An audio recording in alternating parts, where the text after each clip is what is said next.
Olá, telespectadores do programa Ecologia em Ação. Sejam bem-vindos. Temos um convidado que veio do Nordeste, gente, lá do Recife, para o nosso programa falar sobre arboricultura, arborização urbana e o SUS Verde. Pedro Maia, com os joinvilenses aí, com a TV Cidade e também do YouTube. Pedro, seja bem-vindo. Muito obrigado. O programa agradece a tua presença.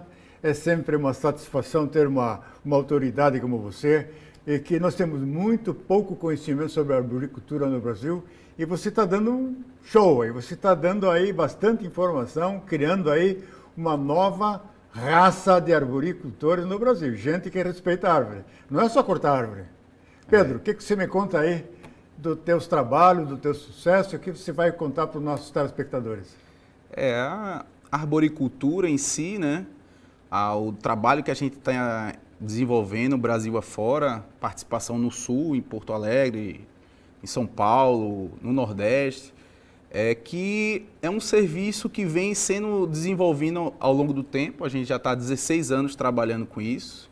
Então, a arborização urbana, o manejo da arborização urbana, vem desde a escolha da semente que você vai desenvolver as mudas para a sua cidade. A escolha das sementes, você já está manejando, você já está desenvolvendo a arboricultura, a arborização da sua cidade. Então, até a fabricação das mudas, né? O plantio na sua cidade, a manutenção desse plantio, ou seja, as podas, desde as árvores jovens até as idades adultas. E, lógico, como todo ser vivo, a árvore ela tem o seu ciclo de vida e ela vai morrer. E aí tem as erradicações, e a gente tenta desenvolver uma técnica dentro do Brasil de que essa arborização, esse manejo arbóreo seja sustentável. Ou seja, o produto que a gente não chama nem mais de resíduo, né? Certo. O carbono que sai dos galhos, a gente tenta triturar esse material e reaproveitá-lo como composto. Então a gente transforma esse composto num adubo para voltar para o ciclo dentro energético, né? Exatamente. Pode ser aproveitado. A próxima etapa, vamos dizer assim. É um combustível, né? É um carbono riquíssimo. Ele tem uma certa maneira de você valorizar e você agregar valor e aumentar o poder calorífico desse carbono para que se torne um excelente combustível. Pedro, pela tua experiência de Brasil, pelos contratos que você já realizou e está fazendo, você já fez Porto Alegre também, uma grande capital, como é que você sente assim, o nível de percepção, de entendimento dos prefeitos, dos vereadores, com respeito à arborização da cidade? O Brasil, com suas 5.570 cidades, é um continente, né? E a percepção é que quanto maiores os centros urbanos, existe já uma educação e uma evolução considerável. Mas o problema vai piorando à medida que as cidades são de menores portes, né? Eu posso dizer que 90% a 95% das cidades brasileiras ainda tem um manejo precário, né?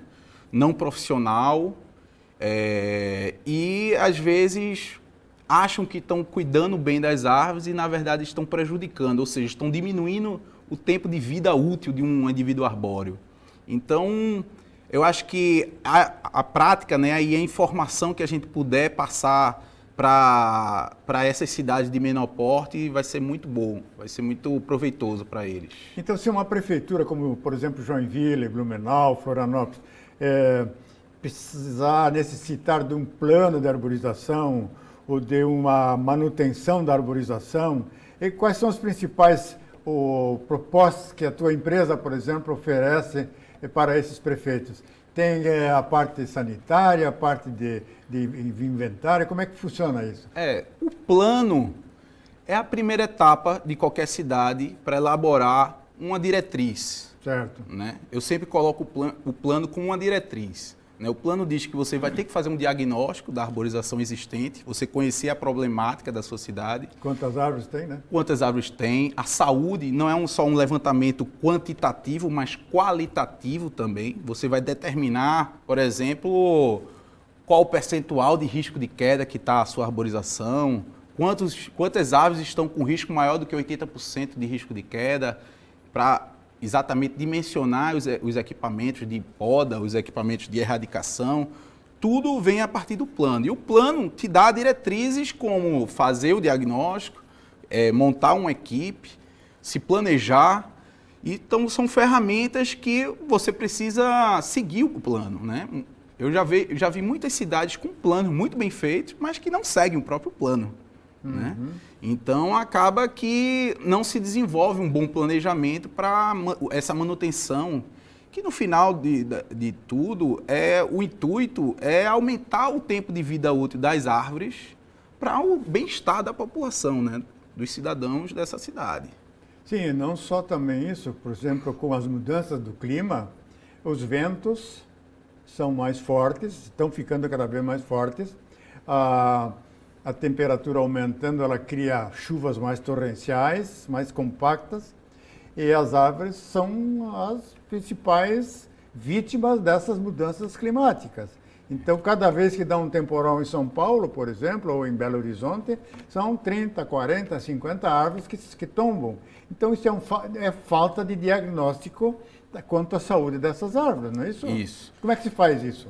Eu considero que uma árvore em ambiente urbano é um paciente em câncer, com câncer, né? Ela está numa situação frágil, né? Ela recebe muita agressividade do ambiente, então ela precisa ser cuidada.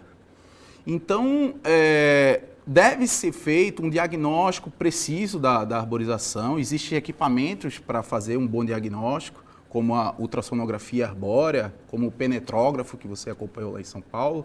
Então, tem equipamentos, né? Tem maneiras de você fazer um bom diagnóstico para você dar uma boa solução. Existem tratamentos fitossanitários para tentar aumentar essa vida útil da árvore, se há patógenos no indivíduo arbóreo. Então, existe uma série de maneiras de você tentar progredir dentro do ambiente urbano, na arborização urbana. Então, você, nesses teus clientes, nessas tuas propostas, você também oferece uma responsabilidade técnica, né? Nos teus orçamentos, nas tuas propostas, né? Você tem engenheiros agrônomos que trabalham com você? Isso. Hoje nós temos 4 engenheiros agrônomos e 2 florestais dentro do quadro da empresa, que são os nossos responsáveis técnicos dentro dos serviços que a gente presta para cada município. Normalmente contratamos, inclusive, profissionais locais que conheçam a própria problemática ou as equipes que serão montadas dentro de cada município. É um trabalho local, então a gente prioriza profissionais dos locais onde a gente trabalha. Muito bem. Pedro, é fácil, assim, vender esse tipo de serviço? Não. Como não existe uma padronização, né, do manejo arbóreo a nível nacional. Nem tecnicamente, né? Assim, em alguns lugares a gente vê as podas sendo feitas de uma certa maneira, um percentual de retirada da copa, e nem financeiramente. Algumas prefeituras querem pagar R$10 por uma poda de árvore, por exemplo. Tem prefeituras que querem pagar R$1.000 por uma poda de árvore. Então, não existe uma tabela de referência nacional dos preços de serviços de arborização urbana. Isso é uma coisa ruim para quem está querendo evoluir, quem está querendo trazer tecnologia, quem está querendo melhorar o serviço a ser prestado. Acaba que não há uma profissionalização dos próprios profissionais que estão trabalhando. Isso a gente até nota nos editais de licitação, né? Exatamente. Que são editais assim bastante falhos, né? É difícil de atender, né? Exato. O edital de uma licitação é o chamado público de uma prefeitura para a contratação de um serviço especializado naquele determinado serviço, no nosso caso, o manejo arbóreo. Então, a gente vê editais de qualidades pífias, né? E a gente tenta auxiliar as prefeituras a fazer um bom edital. A partir disso, fica mais fácil de escolher uma boa prestadora de serviço, né? Se os editais forem bem feitos, se houver uma qualificação técnica dos pretendentes, se houver uma boa diversidade dos serviços, né? O manejo arbóreo não é só poda e erradicação, né? Temos destoca, temos tratamento fitossanitário, temos a compostagem da trituração do material que sai do produto da arborização urbana, que a gente não chama mais de resíduo. Então, a gente tem que levar às prefeituras um conceito de um manejo arbóreo sustentável, né? Nada mais pode ir para aterro sanitário, né? A gente está trabalhando com um produto que é carbono puro, que tem, se agregarmos valor a ele e se agregarmos na origem, ele vale muito, vale dinheiro, é um patrimônio municipal, né? Qual é o problema do aterro sanitário, dessa parte vegetal ir para o aterro sanitário? Os nossos Pega fogo? Como é que é? Nossos aterros sanitários, 5% de todo o volume dos aterros sanitários no Brasil hoje são compostos pelo resíduo verde, que eles chamam. Então, se a gente fizer essa sustentabilidade dentro do nosso processo, a gente consegue aumentar 5% da vida útil de um aterro sanitário. Além da renda que isso proporciona? Total. Então, além da economia de compras de adubo, né, você pode gerar energia e diminuir a conta de energia de uma prefeitura. Então, tem inúmeros aproveitamentos que a gente pode dar, né? Muito bem. Agora, a questão da poda. A gente tem visto aí, eu tenho viajado pelo Brasil também, conheço, por exemplo, a cidade de Maringá, já fiz programa lá em Maringá, mostrei para os telespectadores como é que a prefeitura lá trata bem das árvores e de que forma eles recuperam matéria-prima florestal, resíduo florestal, né? E é uma renda muito boa para o município, né? Agora tem outras localidades, outras municipalidades que tratam a árvore como um ser, assim, um poste. Podas radicais, matam as árvores, ela não consegue mais germinar. E podas de formação, que cada árvore tem uma formação característica, né? Então você tem que respeitar o formato dessa árvore. Então como é que a tua empresa, nessas propostas, ela apresenta esse tipo de qualidade de serviço? Hoje em dia, a Sociedade Brasileira de Arborização Urbana, a SBAU, a qual eu faço parte dessa sociedade, ela indica normas técnicas brasileiras que a ABNT produz.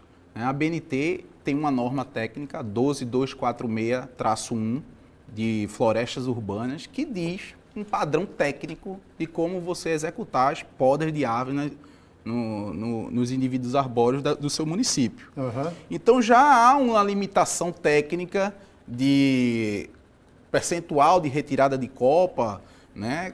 Como você fazer os cortes corretamente. Então não é tão cada um pode fazer do jeito que quer. Existe uma norma técnica. O problema é que as cidades não sabem disso. Os municípios não colocam isso como referência técnica dentro dos editais e acaba deixando muito vago o que é uma boa poda, o que é uma má poda. Então, as prefeituras precisam usar as normas técnicas que já estão aprovadas dentro da ABNT. Sobre a norma técnica, na qual você inclusive está trabalhando, nós vamos falar daqui a pouco. Certo. Nós já voltamos, telespectador, no segundo bloco, mais árvores e mais SUS Verde. SUS Verde, nós vamos falar com o Pedro o que é isso. Voltamos já.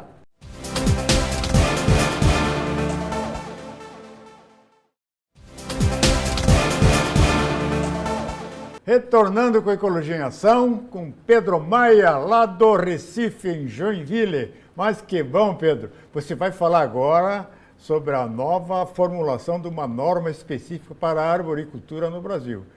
Os engenheiros agrônomos e os florestais que trabalham com as árvores, eles precisam de um elemento técnico, de uma norma técnica de como proceder em relação à poda, adubação, manutenção, limpeza, retirada de erva de passarinho dos galhos, árvores que estão morrendo em função desses parasitoides todos que estão infestando as árvores brasileiras, e também os anelamentos. Como é que é uma norma para anelar uma árvore? Existe essa norma? Pedro, fala da norma técnica que você está trabalhando. Hoje nós já temos aprovado 2 normas técnicas. Na ABNT? Na ABNT. São Paulo? A ABNT nacional. Nacional. Né? É em São Paulo a sede, as reuniões... Mas você participa das reuniões no Recife? Os grupos de trabalho são um processo por e-mail, é bem tranquilo. Então, se junta normalmente um grupo bem heterogêneo de universidades, de empresas, de professores, de cientistas, e se cria aí um grupo de trabalho para estudar. Depois, essa norma escrita, ela vai para consulta pública, passa 1 ano para ser aprovada e depois ela é publicada nacionalmente. Né? Hoje a gente tem a de poda de árvores e o do risco de queda das árvores. Agora, recentemente, fomos convidados para participar da criação da norma de segurança do trabalho para manejos da arborização urbana. Quer dizer que 2 já estão consolidadas, publicadas. Exatamente. E a terceira está em estudo, está em levantamento. Exatamente. Então, para você ter uma noção, nos Estados Unidos, a norma técnica lá chama ANSI 300 e ela já vai no 11º capítulo. Então, a gente está bem atrasado. Bem atrasado, né? Então, a gente precisa evoluir bastante também na parte de normatização para a gente seguir que as nossas árvores consigam ter padrões e técnicas também condizentes, né? Quer dizer que a norma é um manual de procedimentos, né? Exatamente. Então, quando um profissional como um agrônomo, um engenheiro florestal, vai apresentar um trabalho para uma prefeitura, na área de manejo, de manutenção dessa... Ele tem que consultar esse manual para não fugir muito do tradicional, do correto, do que se recomenda. Exato. Os bons profissionais e as boas empresas que trabalham com a arborização urbana vão ter bons técnicos, vão seguir as normas e vão ter os equipamentos e as ferramentas necessárias para fazer uma boa avaliação, um bom diagnóstico, né? Como a gente falou, um ultrassom, né? Eu tenho certeza que bons técnicos conseguem dar um bom diagnóstico, 95% do caso, claro, com um martelo de borracha, né? Mas alguns casos específicos, é interessante ter um equipamento de ultrassonografia, um penetrógrafo dentro como uma ferramenta de auxílio ao profissional. Então, a tecnologia está aí, né? A gente trabalha com ultrassom há mais de 10 anos, então não é de agora. Está disponível, né, para as prefeituras terem esse acesso em empresas especializadas. E ela vai contratar realmente uma empresa especializada que realmente seja com a eficiência, com a boa técnica, né? Né? Exatamente. Pedro, uma coisa. O meu telespectador quer saber a quem pertencem as árvores que estão nas ruas e nas praças. A árvore urbana, ela pertence ao poder municipal, à prefeitura. É patrimônio municipal. Ela é patrimônio municipal. Inclusive os resíduos, o produto da arborização urbana que a gente tritura, também é um patrimônio municipal. Então, se a gente agrega valor, ele vai gerar uma venda, ele pode ser vendido, pode ser gerada energia para a prefeitura, né? Então, é isso. O que a gente pode, como é para a prefeitura, as prefeituras precisam, às vezes, de ajuda do poder federal, do estadual, para cuidar dessa arborização. E aí que vem a parte dessa nossa tentativa de criar uma lei federal que auxilie as prefeituras, o governo federal auxilie de alguma forma as prefeituras a cuidar desse bem, né? Esse que é o SUS Verde? Isso. Explica um pouco mais. Essa é uma ideia, né? Quando uma prefeitura atende, por exemplo, determinados requisitos, ela tem facilidade de buscar dinheiro para a arborização. Se ela tem um bom plano de arborização, ela tem mais facilidade quando chega lá no Ministério da Cidade, no Ministério Verde, no Ministério do Meio Ambiente, para pegar verbas, para fazer um bom trabalho, para ter recursos, para contratar umas empresas especializadas, inclusive? Isso. Hoje em dia já existe uma lei federal da arborização urbana, mas ela não está regulamentada. Sim. Ou seja, ela não está validada, ou seja, não existem as regras que as prefeituras precisam ter para poder receber essa verba federal.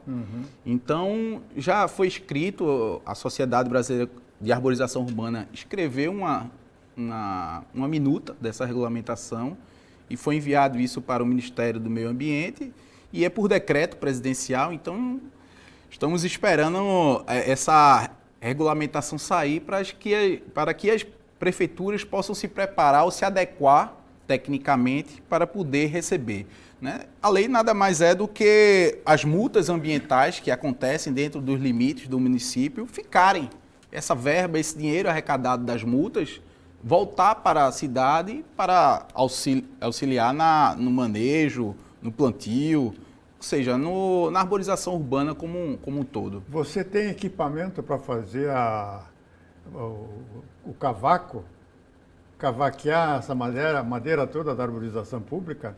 E você tem equipamento, por exemplo, para fazer destoca ou destruir um toco? Você tem esse equipamento na tua empresa? Temos. São equipamentos importados, normalmente. A gente nada mais, nada menos do que copiou a metodologia que se faz nos Estados Unidos, que se faz no Canadá. E a gente trouxe esses equipamentos para trabalhar e auxiliar. Né? Qual é a vantagem, né, de transformar o produto em triturado? Você começa a agregar valor na origem. Né? Ele não se contamina com areia, né? Se você arrastar os galhos, jogar em cima de um caminhão. Então você está começando a agregar valor ao produto da arborização urbana na origem. Antes de você descer da árvore o galho, você já lança ele dentro de um triturador. Esses trituradores hoje em dia têm capacidade de triturar até 30 centímetros de diâmetro. São excelentes trituradores, não fazem tanto ruído como antigamente. Então mais uma ferramenta, além da motosserra, por exemplo, a auxiliar o arborista a fazer seu trabalho completo de maneira sustentável. Quer dizer que corta o galho, o ramo, passa no triturador, o triturador já joga dentro de um silo móvel com rodas e vai para a composteira? Isso, ela já vai um material bem menos volumoso, né? Em vez de você dar 10 viagens com material volumoso, você dá apenas uma com material triturado e já leva para um pátio de compostagem para ser formadas leiras de compostagem.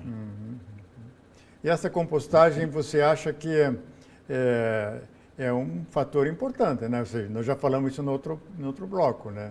Dá para reduzir o tamanho do aterro sanitário, a vida fica mais longa, né? Esse agregado transforma-se em valores que o contribuinte acaba recebendo, né? Você acaba criando cidades mais seguras, com temporais, com ventos fortes. Nós tivemos no dia 1º de agosto em Joinville um temporal que deu vento de 120 km por hora. Foi um estrago.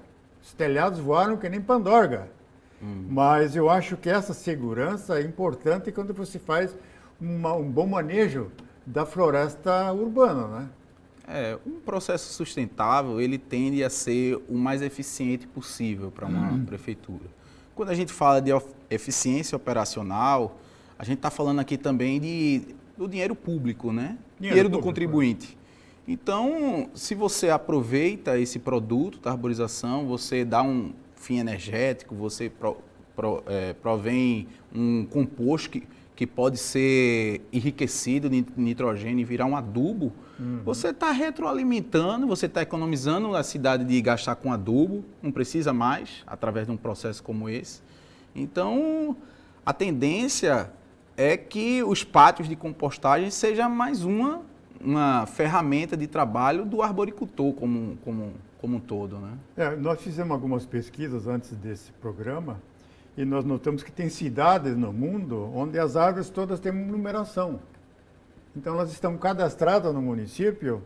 A árvore número tal, na rua número tal, precisa fazer um diagnóstico porque há um ano atrás ela já mostrou debilidade.